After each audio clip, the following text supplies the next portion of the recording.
You can make the argument that Penn State intentionally took some of these recruiting losses for the 2026 class. I just hope it was all worth it.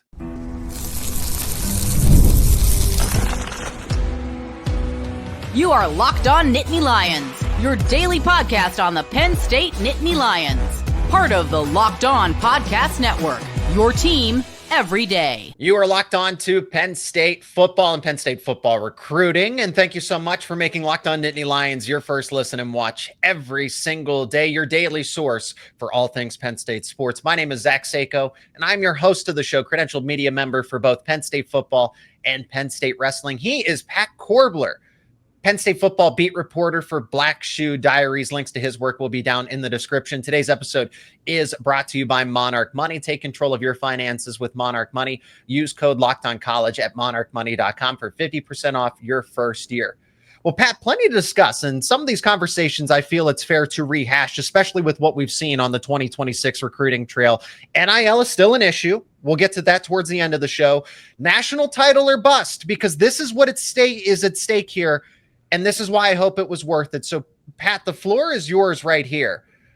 Is Penn State going to regret taking the hits that they did in the 2026 recruiting trail because of how they are building up for this title run in 2025? Are they going to regret it? Is it worth it here? Well, first and foremost, Zach, thank you as always for having me on. Looking at Penn State and what happened on the recruiting trail, right? I know a lot of the talk has been to get Drew back, to get Nick Singleton back, to get Katron Allen back. Obviously, NIL must have been in a decent enough place. And then you see what Penn State does on the recruiting trail, and it doesn't quite match up. Not that this is a bad class by any stretch of the imagination. Mm-hmm. I was actually just looking at it earlier today.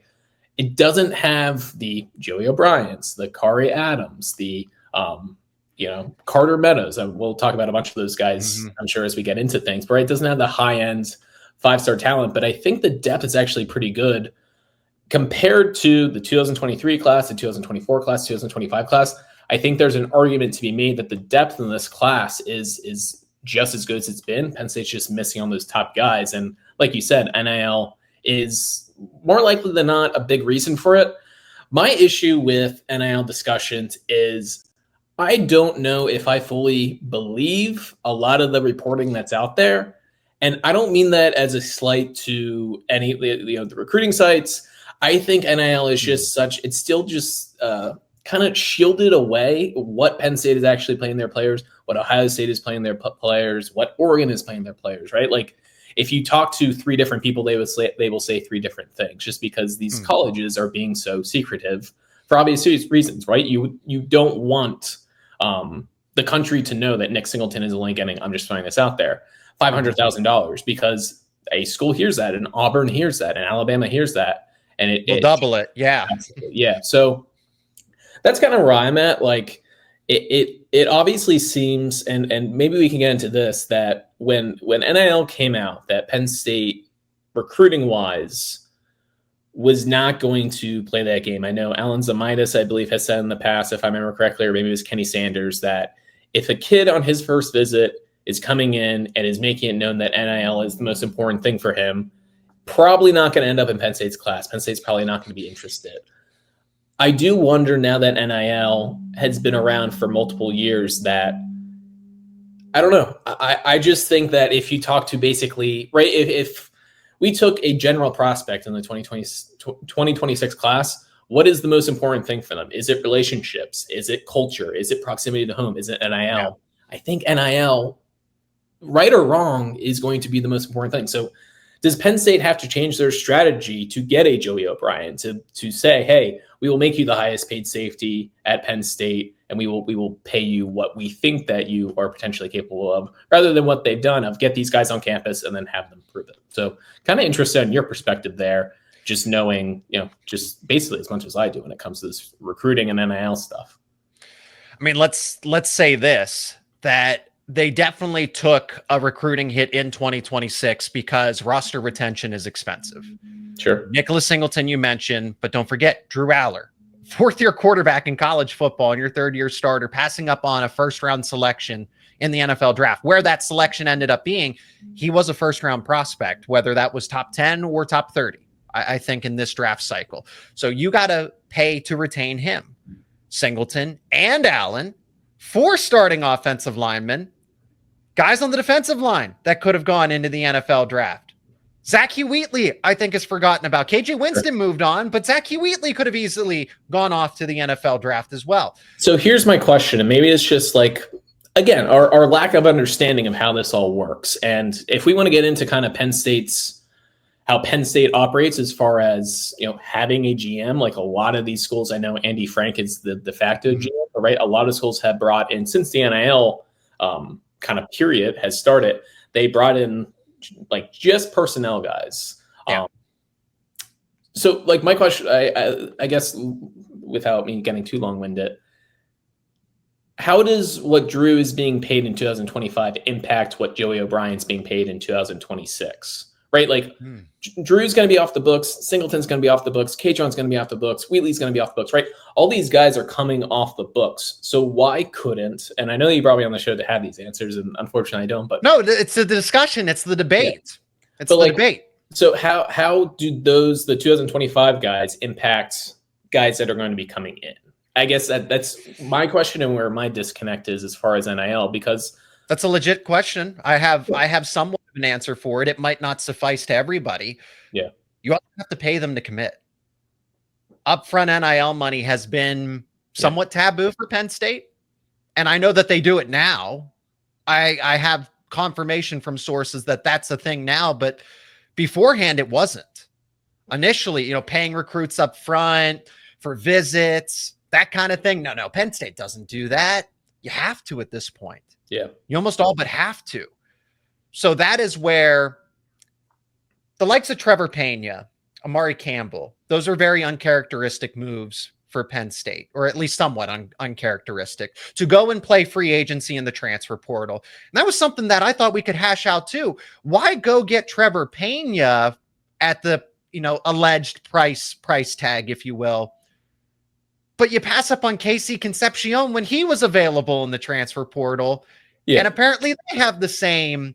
So was that because funds weren't available then, or it didn't work out? But it did with Trevor Pena, because I would say that I would rather have Concepcion versus Pena just for what it's worth there. I think at the end of the day and again, that's why we're going to discuss on NIL as an issue in that final segment, is because there are more layers to this than, well, the salary, those payments don't kick in until, at the end of next season. No, they actually kick in right away. It's the visits, it's the commitments, it's everything in between, even before they end up at Penn State or another institution. And I guess part of that same line of thinking, and I do know that we have revenue sharing that is now final. It's now, here. It's official. Yeah. But NIL is still a big part of that. And I do wonder if Penn State has gone by him, right? Pat Kraft, a lot of the times, or a few different times during the offseason, right, went on to, whether it was like ESPN or CBS or any of these, these outlets where he could be interviewed at, and has said like they think they have competitive everything, right? Facilities, coaching salaries, NIL. It's competitive, but it's not that great. But I do wonder if it's a little bit of a different thing to go to a booster in last December and say, hey, Drew wants to come back. Can you donate $100,000? Can you donate $500,000? And it's easier for that booster to say, hey, Drew's been here 3 years. He loves Penn State. No one can ever question that. If he wants to make sure that he doesn't go to the NFL and comes back to Penn State, we'll put some cash in. Versus saying, hey, and just throwing a name out there, Kari Adams, right? Hey, there's this cornerback from Virginia. He's visited 6 to 8 times, has a great relationship with Terry Smith, but he wants to be paid like he's a starting cornerback in the Big Ten, when we don't know if he necessarily is or is not, right? More likely than not, I think that Kari Adams is a really good player. He will likely end up being a really good player at Notre Dame. But is it easier for Penn State when we talk about like their NIL? Is NIL for retention is a little bit different than NIL for recruiting. And I think that's where the disconnect at least kind of is a little bit, where Penn State is able to get Singleton and Kaytron and all these guys back, because it's retention. It's a lot different to go to a booster and say these guys are Penn Staters. They love it here. They want to come back here. They just want to make sure that financially it makes sense for them versus, hey, to get these guys to commit, we need to give them this. Again, I'm not a rich guy, so I don't know like their perspective on that. But I would imagine, right, if you or I are ever lucky enough to become 100 millionaires, the idea of these guys are already at Penn State, let's take care of them versus getting them to Penn State. And does James Franklin need to do a better job of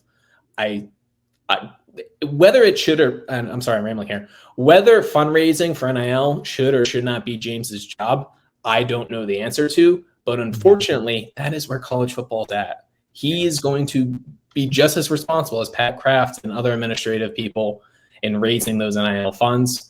Seems like they've done a good job for retention, recruiting just for whatever reason, whether it's James not wanting to play with the USCs and the Oregons, or whether it's because they can't get the boosters on board. So I don't know. It's an interesting time because if you talk to three different people that say three different things, I've seen like just on Twitter, I've seen like Oregon beat writers and reporters talk about how, you know, USC is just buying their class, and it's like, that's rich. Yeah. Pot, meat, kettle. So, but let's put a bow tie on this actually and figure out, is this going to end up in regret? Is it worth it? And then we'll get into national title or bust and why that is the case for Penn State this upcoming season. That is all coming up next here on Locked On Nittany Lions. And this episode is brought to you by Monarch Money. Do you ever wish managing your money felt easier? Well, with Monarch Money, it can. Whether you're growing your savings or planning a big purchase, Monarch puts you in the driver's seat. It's like having your own personal CFO, giving you full visibility and control over your finances. Now, Monarch is more than just a budgeting app. It is a complete financial command center where you can track all of your accounts, investments, spending in one place. So in addition to managing your money, you're also building wealth. So if you're someone like me who wants to grow their savings, Monarch Money is the perfect place to do that because you'll be able to track all of your finances. And one of the best parts of Monarch is being able to see specific categories. So whether that is dining out or managing subscriptions, Monarch is going to be able to identify all of those financial aspects of what you're doing. And if you share finances with someone, Monarch can help you stay on the same page through all of it. So take control of your finances with Monarch Money. Use code LOCKEDONCOLLEGE at monarchmoney.com for, get this, 50% off your first year. That is right, 50% off your first year at monarchmoney.com. Code LOCKEDONCOLLEGE for half off your first year. So we'll get into national title or bust and then get back into specifically NIL because we did allude to a lot of it in the first segment. Yeah. But just kind of bringing it all together, will Penn State regret taking these recruiting losses in the 2026 class? You know, it does sting. I think it's the way that it happened because, Pat, it's not that Penn State was losing an individual battle to Alabama, to Georgia, to schools in the SEC. They were losing to teams within the Big Ten or teams that you're going to regionally go up against for the next 5, 10, 15 decades. And you didn't win one here. It's not like you landed a punch and then Notre Dame got two more. It was Notre Dame and then Notre Dame and then Notre Dame and then Notre Dame. And then, okay, no breather. Then it was Michigan and Michigan and Michigan and Michigan, while on top of USC's doing this, Ohio State's doing that. Yeah. That's, I think, where the boiling point is. Winning cures all. If Penn State's going to win a national title or at least get very darn close, I think it's okay if you don't do as well in 2026, because the way that everything has unfolded makes this disappointing to me. This isn't about the prospects that are actually committed or where the 2026 class actually stands. I think it's the fact that it could have been better. There was a lot of in-state talent that was really good, and Penn State has secured a number of commitments. They have still, quote unquote, dominated the state. But when you have headline prospects like Joey O'Brien or a Grayson McHugh, and they end up going to that regional, look, I get Penn State's unrivaled, but come on, I've seen so much back and forth between Notre Dame and Penn State fans that there's something here. There's substance. It wasn't Georgia. It was Notre Dame, who Penn State just lost to in the semifinals. That stings. So that's why it's disappointing, because of all those circumstances combined. But if they win the national title, everything's cured. So I don't have an issue with this per se, that they fall short on the expectations for the 2026 class of what could have been. But if they don't win something, if they don't get close, then that's where they're going to regret it. Yeah. So a couple things. First and foremost, I do dislike when fans, and this is basically what recruiting has become, which I think is a big reason why recruiting is not anywhere near as popular, like from a fan perspective, as it was 10, even 5 years ago, because fans, right? We see Joey O'Brien go somewhere, and everything in the comments from Penn State fans just like NIL, bags, money, this. So I certainly don't want to come off as the Penn State person that's saying that this is all NIL, because It wasn't all NIL related. It was, but certainly NIL has played a factor. Yeah, and NIL is super important. I just want to say that Penn State recruiting in like the 10 to 15 area and losing recruiting battles to Notre Dame and Ohio State, like, hey, that has been happening long before NIL. Like, I've been following recruiting on a like very heavy level since the 2010 Rob Bolden, Silas Redd class. Yeah, like I could just name. I mean, Ishaq Williams in 2011 spurns Penn State for Notre Dame. Jaron Jones I think he was a 2012 class, spurns Penn State for Notre Dame. That would be a fun game going back and forth. I could do this all day. Terrell Pryor, Chase Young, Brandon Winbush, right? So like Notre Dame has always weirdly been this bugaboo for Penn State. And I shouldn't say weirdly, because weirdly enough, a lot of the things that James Franklin preaches of culture and brotherhood and the team, like, I know Penn State fans aren't going to like to hear this, but it's very similar to what Notre Dame is selling. And academics is another big part of that as well. The only difference is that Penn State does have the religious perspective, and Notre Dame does have just a slightly larger national brand. I think Penn State's national brand is also. Oh yeah, I definitely agree with that. Yeah. And especially off the heels of the semifinal win, people might say that, oh, well, that shouldn't matter. To an extent, it does. Yes. It at least counts for something. I wouldn't say that it's the end all be all, but at least right now, Notre Dame is trending more upwards than Penn State is. Oh, and I mean, having Coach Freeman, he's a cool coach. Like, and especially going from Brian Kelly to Freeman, like that's a drastic difference in recruiting of, Brian Kelly, not exactly a player's coach, Freeman being much more a player's coach. So anyway, I did just want to say that for as much as we're saying like Penn State is struggling in recruiting, it's like they'll still finish with like the 13th class, which is basically where they were prior to NIL. But as you said before, it is annoying that Joey O'Brien and Kerry Adams and Luke Wafel, right? Three guys that I think at one point or another in April or May, Penn State arguably led for, and they go 0 for 3 on all of them. And even Carter Meadows to a point. I don't know if Penn State ever had as great a shot with Meadows, but well, that's just it. It's all the priority prospects of Adams, O'Brien, McHugh, Wafel, Dorian Barney, even though I guess at the time of the recording of this conversation, if you watch this back later, Barney might very well be committed to Michigan when it seemed like all things at least pointed to the favorability of Penn State. So it wasn't just one, or like I said, Penn State won one and Notre Dame won a couple. No, it was a sweep.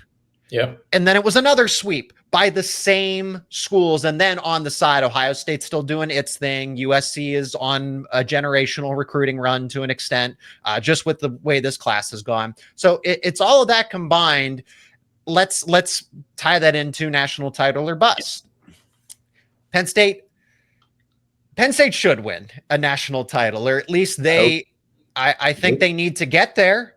I think they need to get there, because you're bringing back this core, this nucleus that doesn't organically happen anymore because of NIL and the transfer portal. To return a third-year starting quarterback, fourth year within the same program. It's not like Allar's bounced around. This is a grad transfer veteran that's coming in. No, this is the homegrown talent at Penn State for now 4 years consecutively in this era. Then you can say the same thing about Nicholas Singleton and Katron Allen.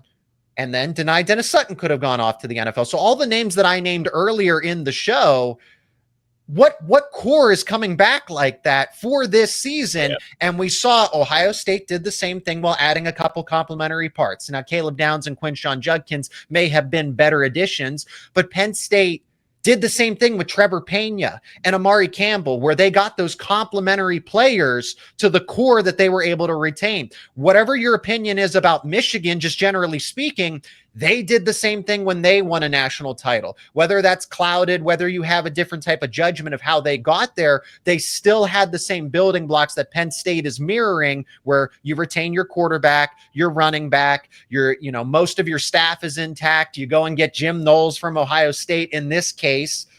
But Michigan and Ohio State followed the same blueprint, Michigan aside. And now Penn State is doing that exact same thing. Other than Texas, Texas and Clemson similarly have it, but yeah. I don't know about to this extent. So I guess the first thing I want to say is, right, we say national title or bust, and I feel like a lot of people have different interpretations of what that means, right? Like, I know, right? So you're saying that Penn State, national title or bust, you would say that for Penn State, correct? Well, because I think they're going to take a step back in 26. Yeah. I think they would go probably, I think 8-4, 9-3 might be a best case scenario, just because every quarterback, running back, wide receivers, O-line, right? Penn State has so much consistency here. And then there's all this turnover for next season. So it's going from, you could be 12-0 to maybe the best case scenario next season is 8-4. Sure.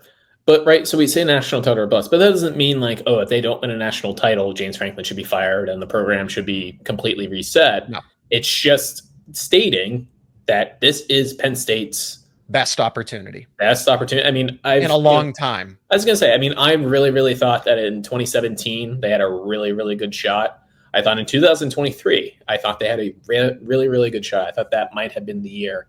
But no, I mean, it's like you're saying that. And not to take it back to recruiting, but when Penn State signed that 2022 recruiting class with Allar being a 5-star, Singleton being a 5-star, Denai Benson being a 5-star, you have Katron Allen, who was a top, 150, top 100 guy, Drew Shellen, who was a top 150, top 100 guy. Mm-hmm. Like, they're all seniors now, and they all clearly somewhat together. I mean, I know Abdul decided to go to the draft. I know Kevin Winston decided to go to the draft, but at least for Singleton and Katron and Drew and Denai, like they all knew, and Zane Durant as well. Certainly want to give Zane his props too.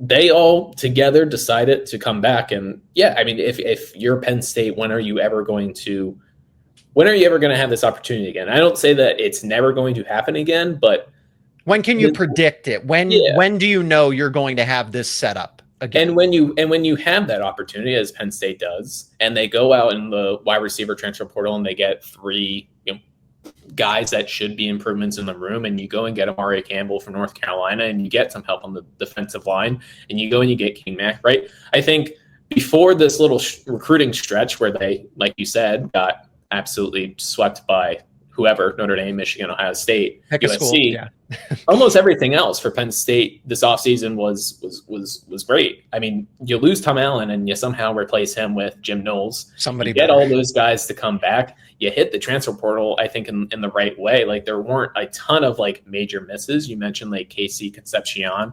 I think Louisiana defensive tackle David Blay, like he's someone I really wish they would have at this point. But that'd be nice. Yeah. All in all, you couldn't have asked for a better offseason. So to kind of go back to your question of is there going to be regret about this 2026 class? Yeah, probably, because I think you look at the 2022 class and you would think if Penn State could have closed on Joey O'Brien, if Penn State could have closed on Kari Adams and Luke Wafel, that could have been a class potentially that had this kind of upside. So Penn State's kind of back stuck in this, like I said, top 15-ish type recruiting class, which is good, but who knows if it's going to have that top end talent that Penn State does now. So yeah, I would be in agreement that it's national title or bust, just because if Penn State doesn't win the national title, it doesn't mean that James Franklin needs to be fired, but no, it will be the biggest opportunity to let slip in, I would say conservatively, since 2017. And there's no argument you can go back even further. And and I know what happened in the 90s, but 1986, it'll be 40 years to that point in time. Yeah. So I don't blame Penn State for saying, well, We don't know what could come from this 2026 class. We know what we have in 2025. We don't know how good these players are going to be in 2, 3, 4 years' time. Let's take the risk with what we have. So I understand the decision. Like I said, I hope it's all worth it because winning cures everything and will make this all okay, but you actually have to follow through. So now let's go back. NIL, because Penn State should at least be able to win a few of these and be in good standing and not just take a loss every single spot on the recruiting trail. So NIL, in my mind, is still an issue with what Penn State wants to be in this era of football. We're going to talk about that more coming up next here on the show.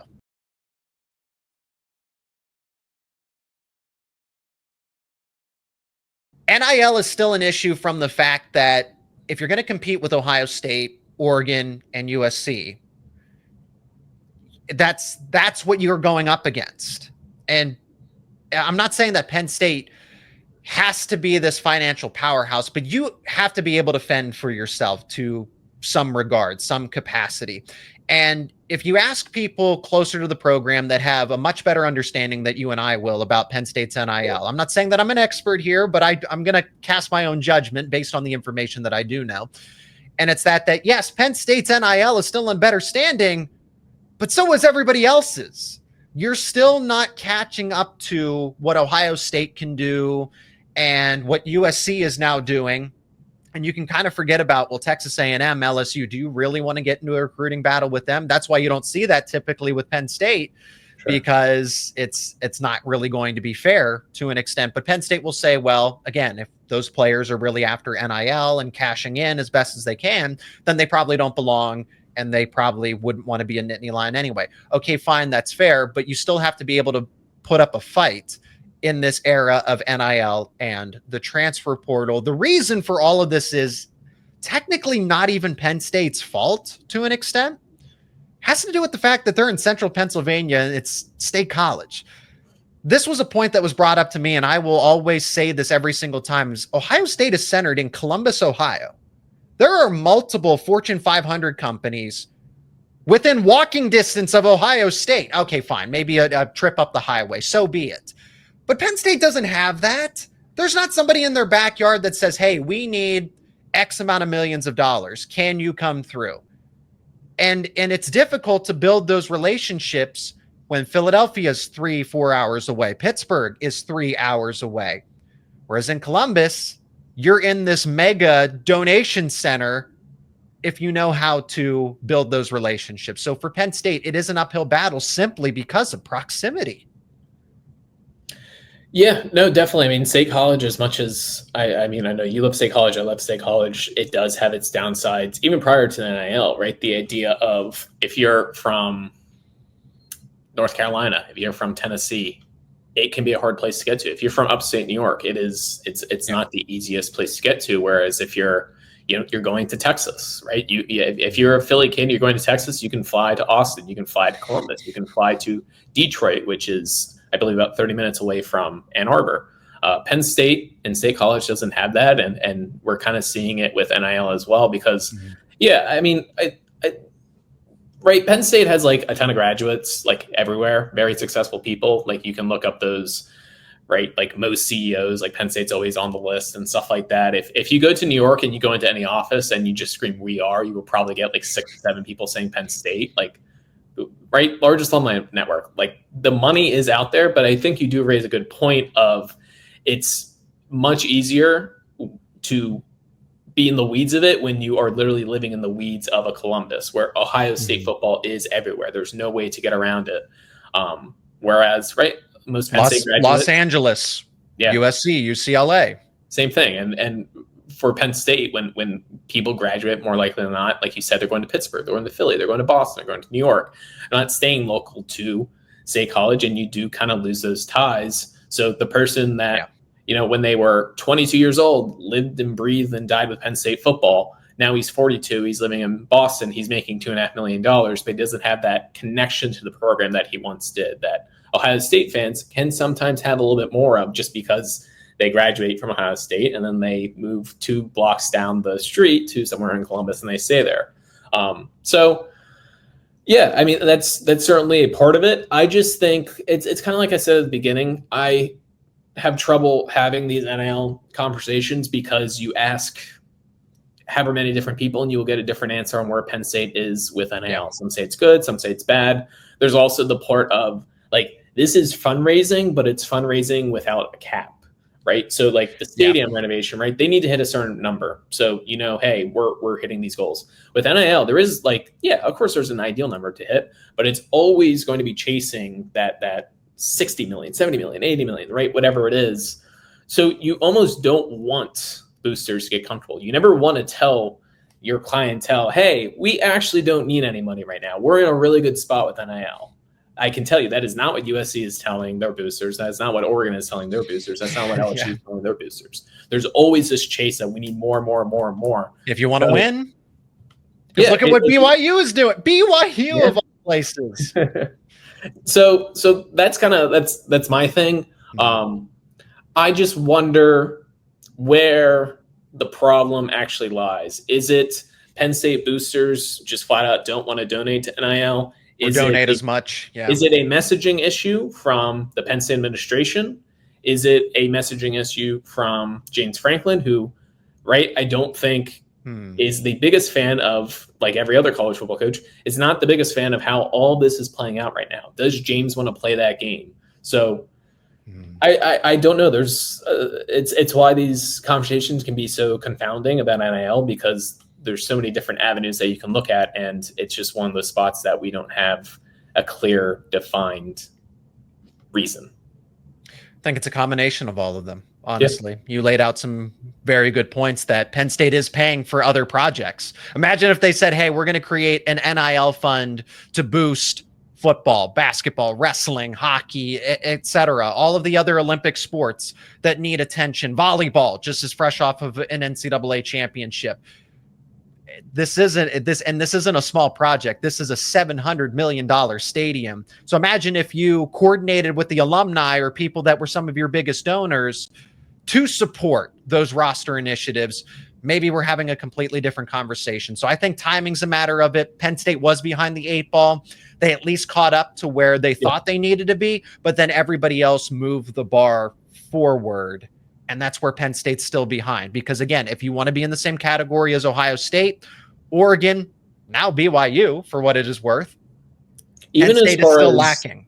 Even as far as donations go, right? Like whenever someone donates, I don't know what the threshold is, but right, if they donate $5 million to the Beaver Stadium project, they get a whole thing on social media about, hey, the Smith family has donated $5 million, $10 million.